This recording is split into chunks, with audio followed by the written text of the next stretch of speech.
Okay, for what it's worth, this is typically where I will set my bug.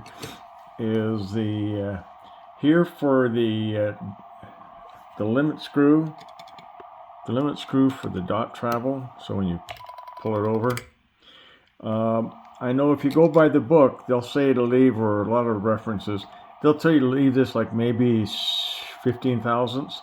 You'll see I have mine really wide. It's probably more like 30 thousandths at least.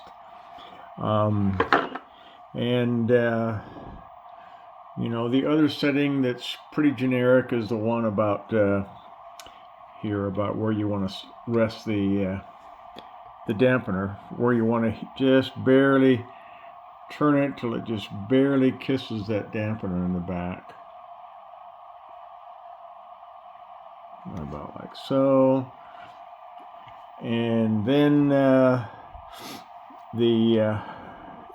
dot contact, because I make this so wide, I also back the dot contact, fixed contact, way off. You'll see it bounces a lot.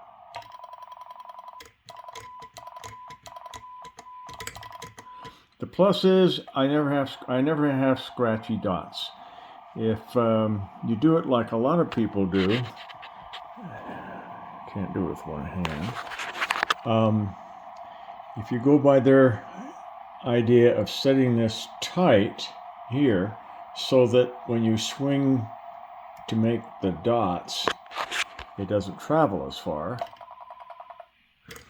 you end up having to go ahead and bring that dot contact in. And boy, this is really hard with one hand.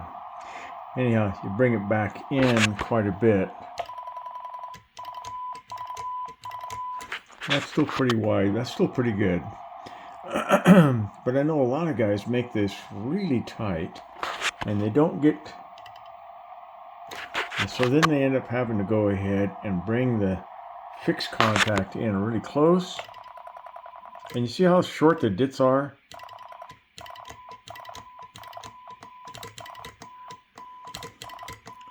I just like, I don't know, to me it sounds like it's better with the dits sounding a little bit longer. So back off this contact and back off this. So when you swing that to the dot side, it really's got a lot more momentum.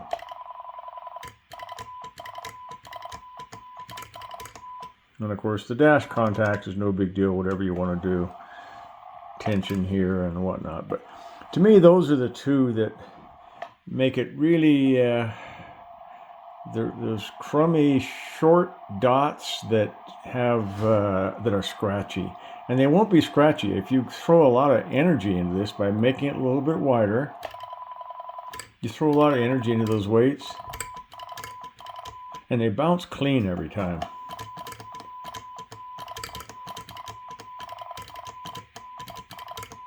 Oh well, that's it for what it's worth.